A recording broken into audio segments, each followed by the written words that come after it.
नमस्कार, प्रवास साक्षी news network और आप सभी का स्वागत है। लद्दाख अपनी शांत और सौम्य संस्कृति के लिए पहचाना जाता है, लेकिन वहां अशांति और असंतोष पनपाने की कोशिश की गई। इस परिदृश्य के केंद्र में है सोनम वांगचुक।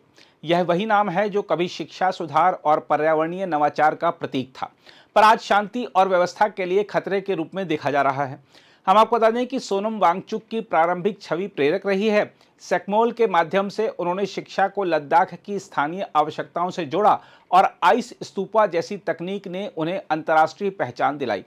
लेकिन 2019 के बाद जब लद्दाख को केंद्र शासित प्रदेश का दर्जा मिला, उनका रुख धीरे धीरे बदलने लगा।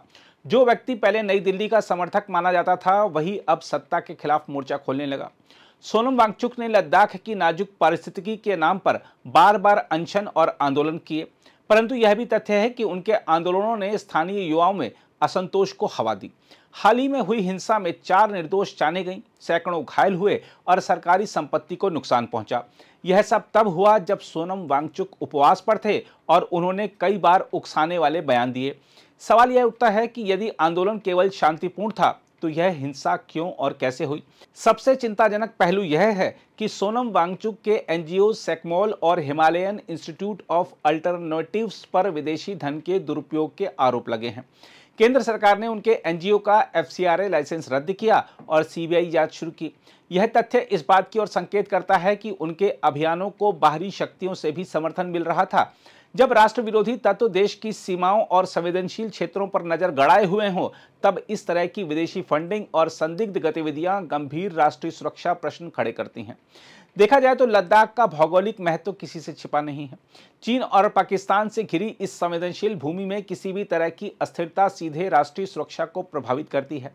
ऐसे में यदि कोई नेता युवाओं को भड़काए, सरकारी संस्थानों पर हमला करवाए और हिंसा के बाद खुद को शांति दूत बताने लगे, तो उसकी मंशा पर संदेह स्वाभाविक है। सोनम वांगचुक का यह कहना कि जेल में बंद वांगचुक आजाद वांगचुक से ज्यादा खतरनाक होगा, दरअसल उनकी उसी मानसिकता को दर्शाता है जिसमें वह खुद को कानून से ऊपर मानने लगे थे। लोकतंत्र में असहमति का अधिकार है, परंतु जब असहमति हिंसा, विदेशी प्रभाव और संवैधानिक संस्थाओं को चुनौती देने का माध्यम बन जाए, तब उसे बर्दाश्त करना देश हित के खिलाफ होगा।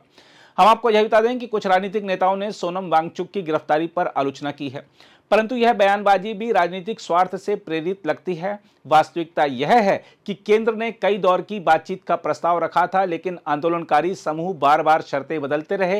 हिंसा के बाद यह साफ हो गया कि मामला केवल छठी अनुसूची या राज्य का दर्जा भर का नहीं, बल्कि व्यापक राजनीतिक अस्थिरता पैदा करने की रणनीति थी। देखा जाए तो सोनम वांगचुक की कहानी एक चेतावनी है कि कैसे एक समय का नवोन्मेषक और समाज सेवी धीरे धीरे राजनीतिक महत्वाकांक्षा और विदेशी प्रभाव के चलते व्यवस्था के लिए चुनौती बन सकता है। लद्दाख की जनता को यह समझना होगा कि असली समाधान हिंसा और विदेशी फंडिंग से नहीं, बल्कि संवाद और संवैधानिक ढांचे के भीतर ही संभव है। आज जब लद्दाख की धरती पर शांति सबसे बड़ी आवश्यकता है, तो किसी भी व्यक्ति, चाहे उसकी पिछली छवि कितनी भी उज्जवल क्यों ना रही हो, उसको कानून से ऊपर मानना राष्ट्र और क्षेत्र दोनों के लिए हानिकारक होगा।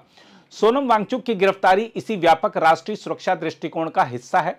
हम आपको यह भी बता दें कि सोनम वांगचुक को राजस्थान के जोधपुर कारागार में स्थानांतरित कर दिया गया है।